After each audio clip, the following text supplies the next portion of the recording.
So there is no international law on how to treat civilian hostages, because the law says you're not supposed to have civilian hostages.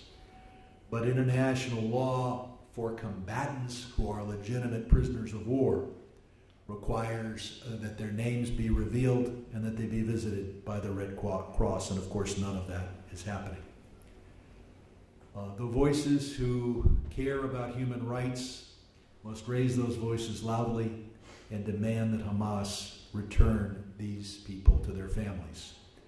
We will be telling their stories, we will be remembering them, but we say together, bring them home now. So we'll hear from another of the family members, starting with Itai. Oh, yes. And but before that, my colleague Kathy Manning was here earlier, and now Dan Goldman. Thank you. Thank you, Brad. I thank so much these families for coming here and telling your stories. It's incredibly important to hear, because there is not enough attention right now on the fact that there are 240 hostages. There are babies, there are children, there are grandparents, there are Americans, they are from 33 countries. And the fact that there are people advocating for a ceasefire without discussing that the hostages must be returned makes no sense and runs completely counter to our American values, our democratic values, and the values that we export around the world.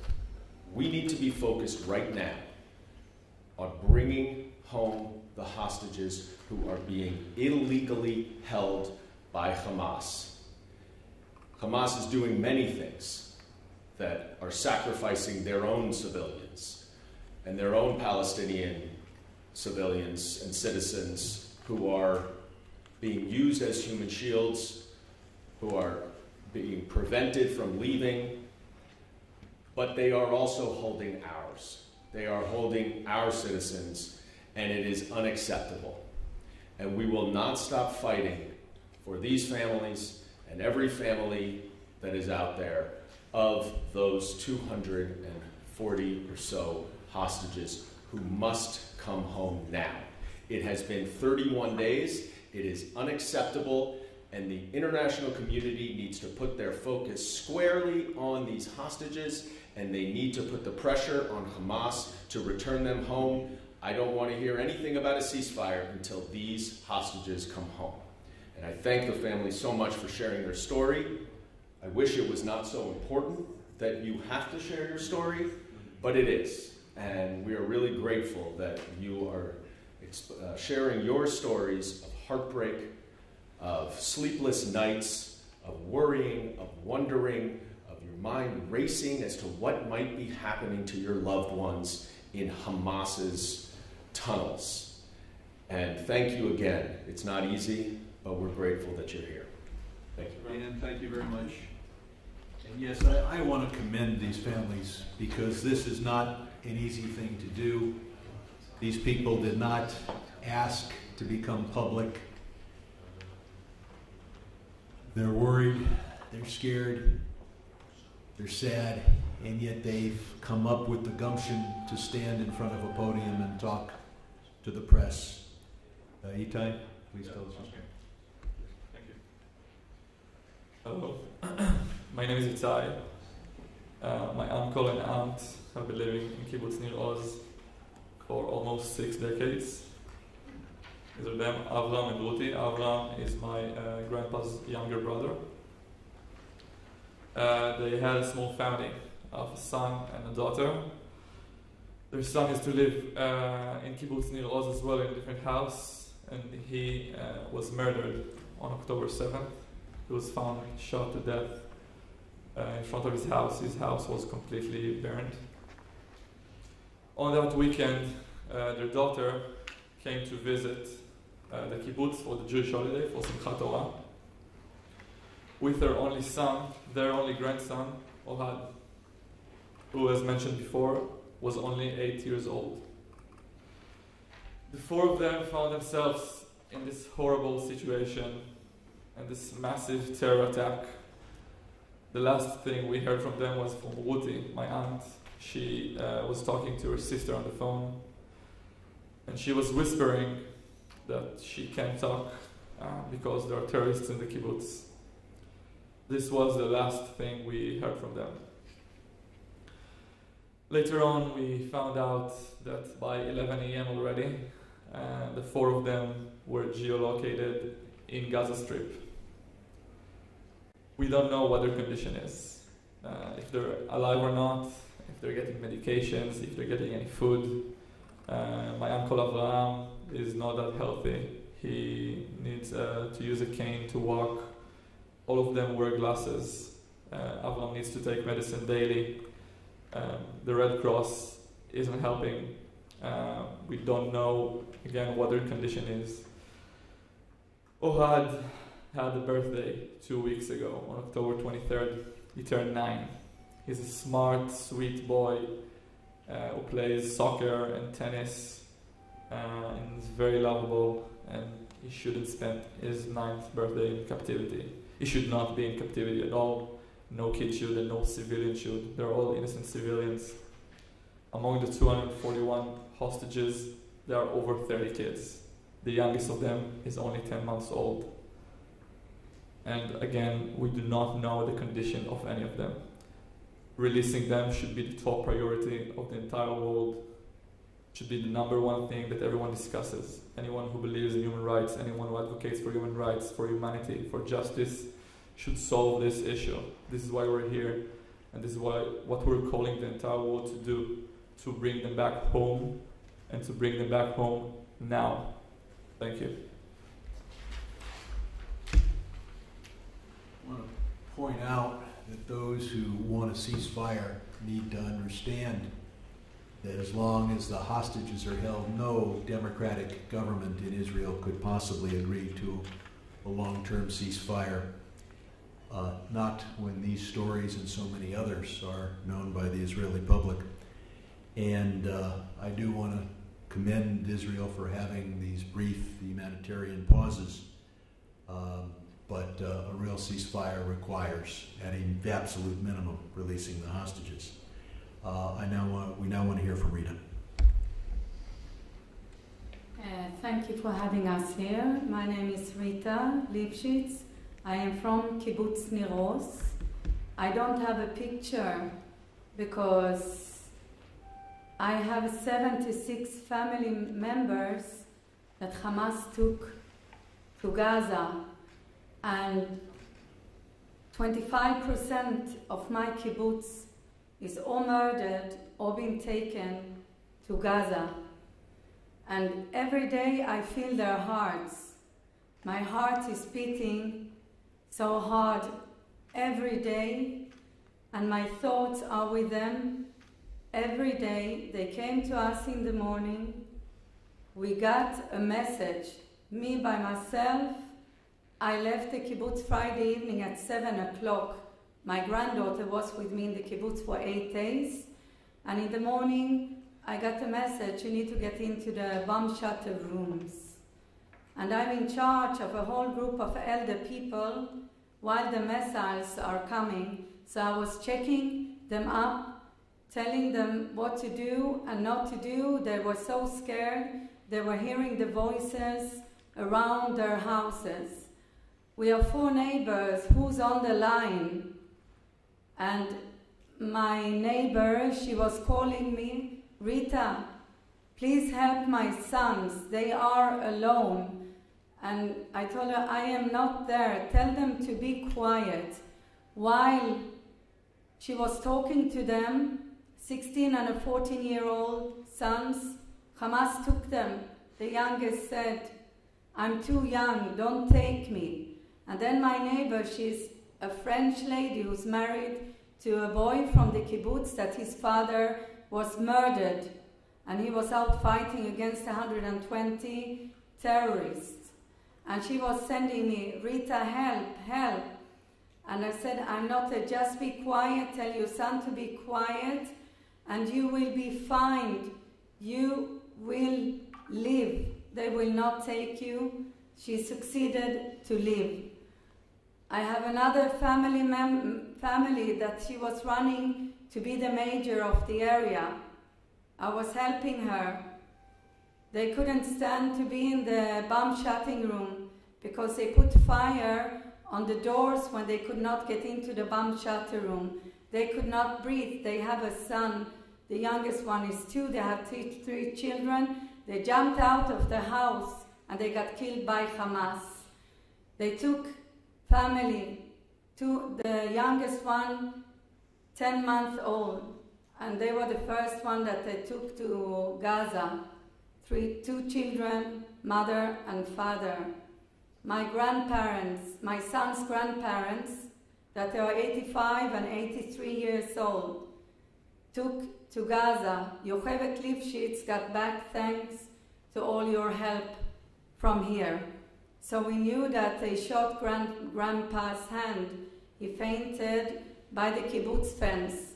They took Grandma. I am sure with all your help that Grandpa will come back. And every second, every minute, every hour, every 24 hours, we need just to think about this all the time. They are scared. I can feel their hearts beating all the time. We need to bring them back home now. Thank you so much.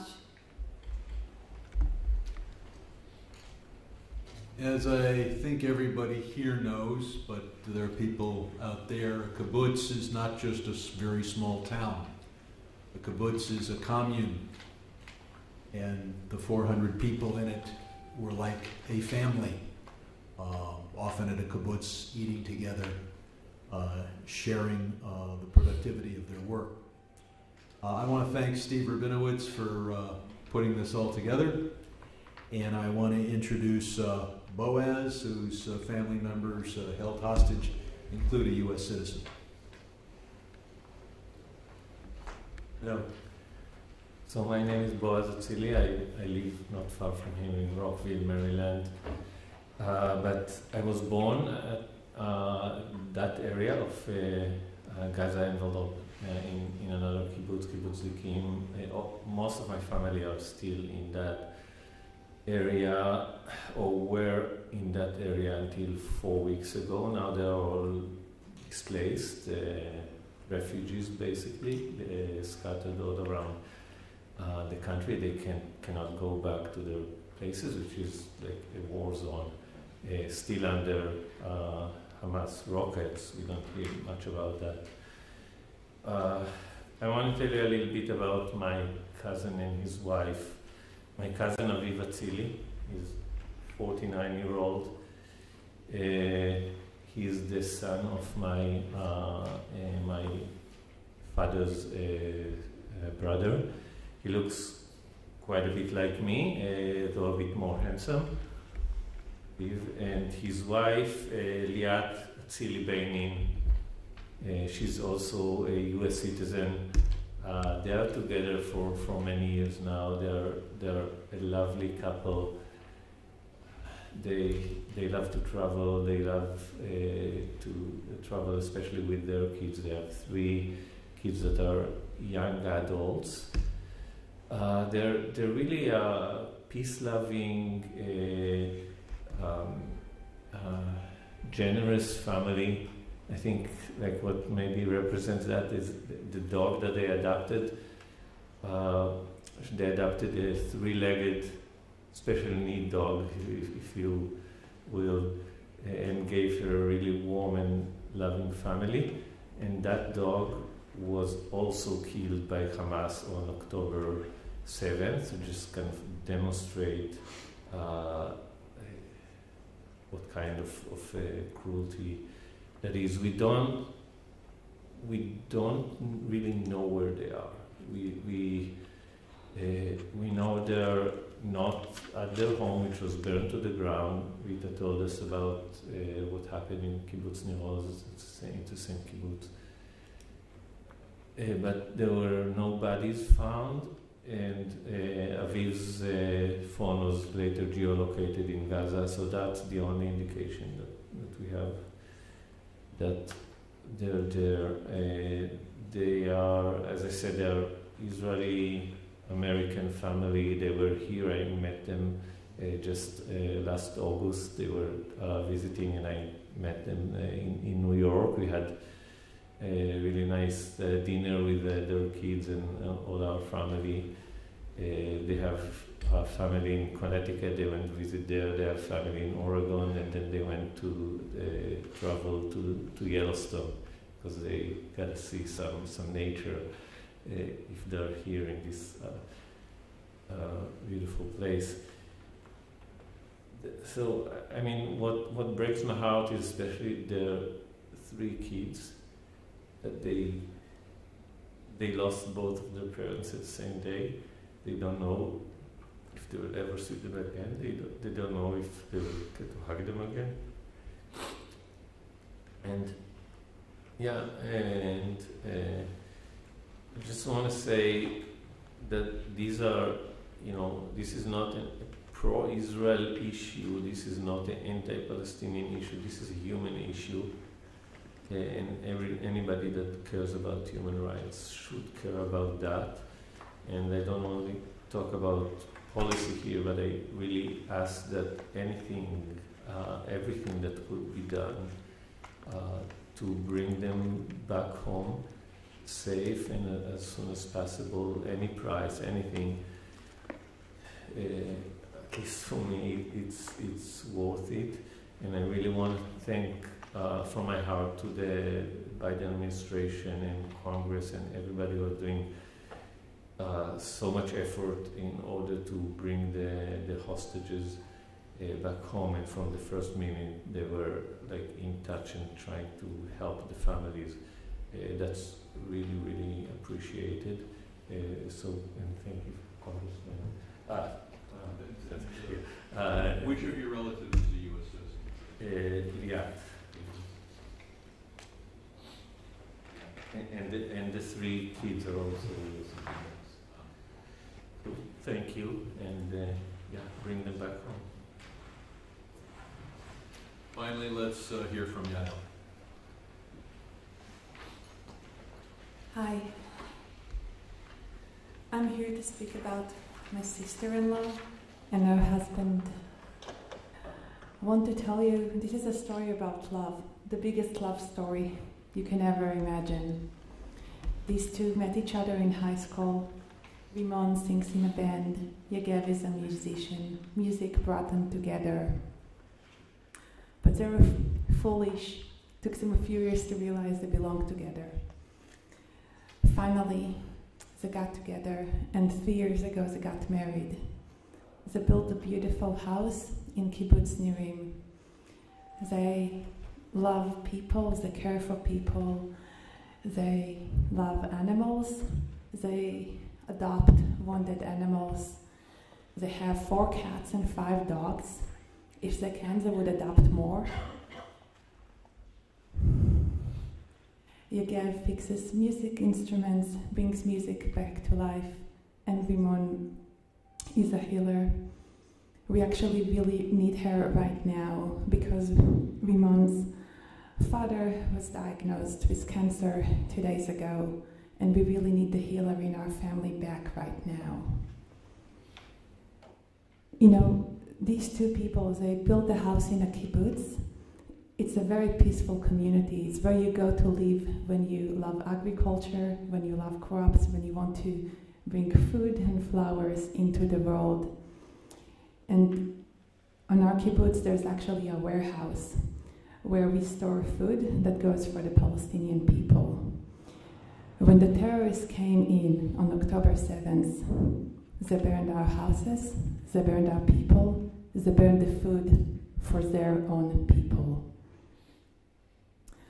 When people say this is a humanitarian crisis, this is a global crisis, I would like to emphasize there are more than 240 hostages.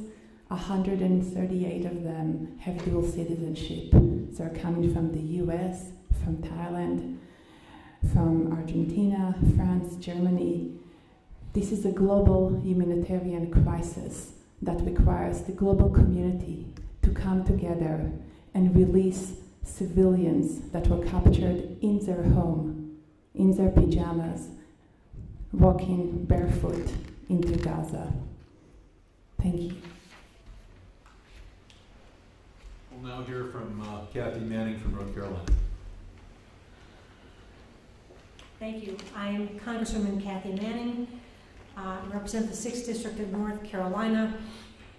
We all know what happened on October 7th when Hamas terrorists invaded Israel by land, by sea, by air, and their purpose that day in invading was to murder civilians and to capture civilians and to take them hostage. And the savagery and brutality that we know took place is really beyond anything that we can even comprehend. I have been meeting with hostage families for 2 weeks now, and sadly, it reminds me of when you talk to Holocaust survivors. Each Holocaust survivor has a unique, horrifying story. Each story is different. And as I've met with the hostage families and heard about their loved ones who are being held hostage, each story is unique, each story is horrifying, and each story is about someone who was loved and who was very special to their family. We know there are infants as young as 9 months old, and we know that there are elderly people, including Holocaust survivors. One of the stories that was particularly horrific to me was of a 35-year-old mother named Yarden and her daughter Geffen and her husband Alan, who were captured. They decided to jump off the truck they were thrown on to try to escape, and in making a choice that reminded me of what you heard about from Holocaust survivors, Yarden handed her 3-year-old daughter Geffen to her husband and said, "You can run faster, you go." And by sacrificing herself, she saved her 3-year-old daughter and her husband, and she has not been seen since then. Not only do we in Congress need to do everything we can to get the hostages back and to talk with everybody we can in the government, we need the terrorists to allow the International Red Cross to go in and confirm that these people are being held and confirm their condition. I myself will continue to do everything I can to raise this issue. I want to thank all of the families who are here today, because it has got to be excruciating to come to another country and tell your story over and over and over and relive the nightmare. But I think it's critically important with everything that's going on that we don't lose sight of the fact that these are human beings who are being held against their will, and they need to do everything they can to keep these stories alive. I'm going to end by just holding up this poster that was provided to me of the hostage, the people that we know are being held hostage. And if you look at these faces, babies, teenagers, middle-aged people, 2 people from my state of North Carolina, elderly. This is what these gruesome terrorists have done.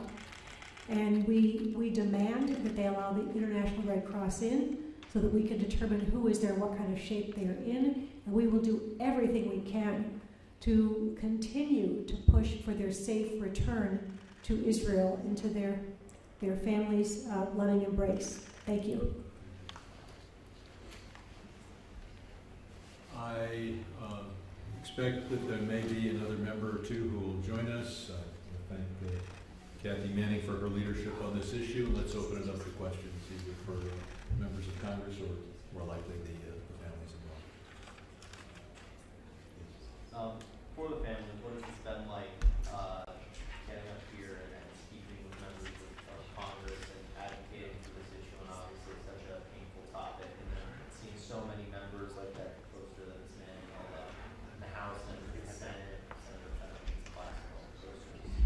Yes, and this is one of I'm aware of 3 events involving the hostages.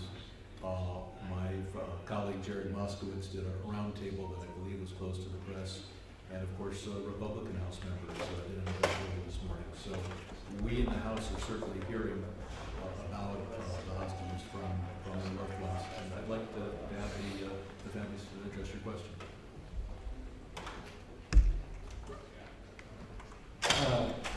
So your question is how we're dealing with that? Like, Yeah. so we're on our life's mission to do whatever we can to bring them back home, and as soon as possible. So we're speaking to whoever wants to listen, whoever has the power. We believe that the U.S. congressmen and women have the power, because the U.S. is a strong player in the international community, and like the U.S. administration helped with the release of 2 hostages, we believe it is able to do it again with the other 241 who are still there. And it is difficult for us to do it, but we don't have a choice. We think of our loved ones who are held over there, probably in dark tunnels, probably not getting enough food, if any, and nothing we feel is even compared to what they feel. This is our obligation. And behind every person that you saw in the photo, it's not just one family member who's standing here. There's dozens of family members behind every picture on that poster. And I think, again, this is just our moral obligation to do so for our families, for everyone's families. There's some families who have been taken altogether, and they don't have any other family in Israel or around the world, so it's our obligation to speak on their behalf as well.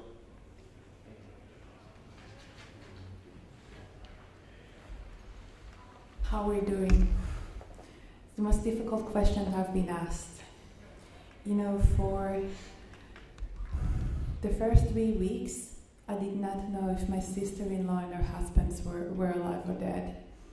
And this uncertainty, when you're trying to fall asleep at night and then the nightmares come and you don't know, she's a woman, what's happening to her? Is she separated from her husband? What's happening to him? What's happening to both of them? And then a few days ago, the Hamas released a video of 3 women. Rimon Kirsht, my sister-in-law, was one of them. And then in that video, we got the final confirmation that she was indeed kidnapped. So whenever we get a phone call from Israel, it's not to tell us that she is among the unidentified bodies. She's among those who were kidnapped. In that video, I saw a fragile, scared, very skinny sister-in-law. And one thing that I want you to notice, we're speaking about humanitarian aid. In this picture, where she's alive and well, and she has some, flesh in her bones, she's also wearing glasses. In the video that Hamas released, she was not wearing glasses. So for the past 31 days, she was not able to see. And I'm able to see all of you right now. If I take my glasses off, you're just a blur. And when we speak about humanitarian aid, this is humanitarian aid for people to be able to see. People with asthma need to be able to breathe. Babies need formula. People need heart medicine, and so many more. There's a list we passed to the Red Cross. It never got to them. The Red Cross does not see the hostages. And I want to tell you one other thing about how we're doing. More than 200,000 families were evacuated, are displaced. They do not have a home right now. They live in temporary shelters. And so my family is not together right now.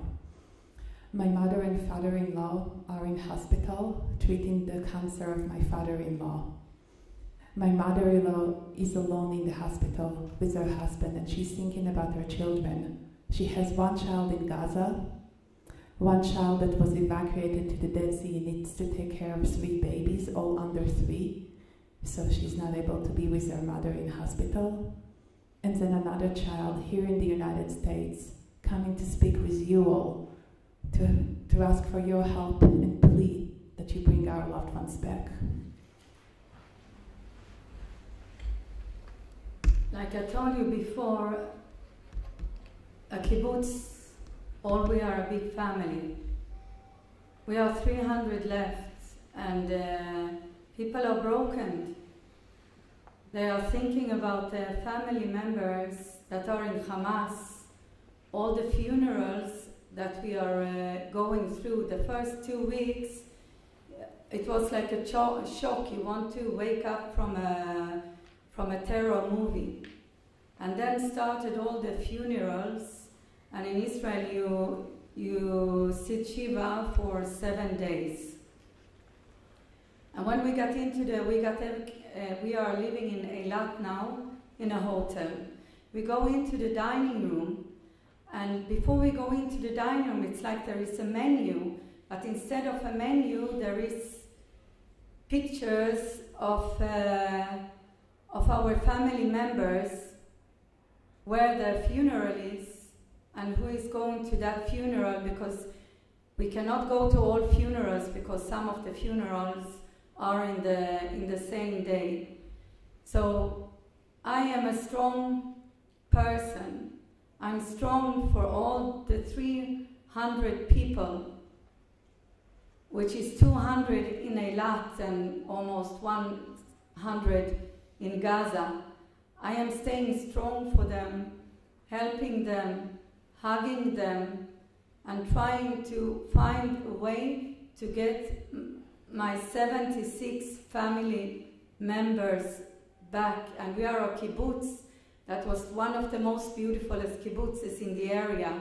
We have a lot of feasts together, parties together, and we love to be together. And now we have this sadness, and we are all fighting for getting our family members back. Thank you.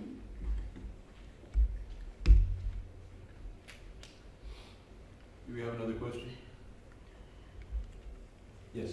So there have been a lot of people who've put up the kidnap posters in the U.S., and there's also been people who've been tearing them down, and I'm curious of your thoughts on people taking these posters down.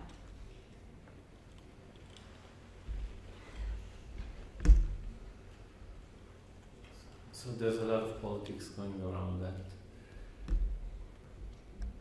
But I guess I want to say just that these are people, civilians, right? We heard about a 9-year-old kid. They are not enemies of anybody. And this is what we have to remember. The suffer of these civilians doesn't negate anybody else's suffering.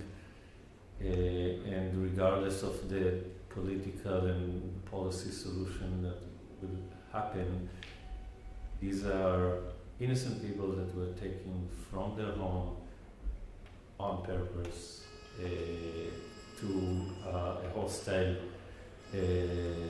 land just across the border and put underground, and we don't know how they're treated. Well, we know the few that we see that they are scared and thin and that. So, like, I want to believe that the people who tear these posters down, they are just ignorant and don't know what we're talking about. But these are human beings, and tearing down a poster of a child who's been abducted and is held hostage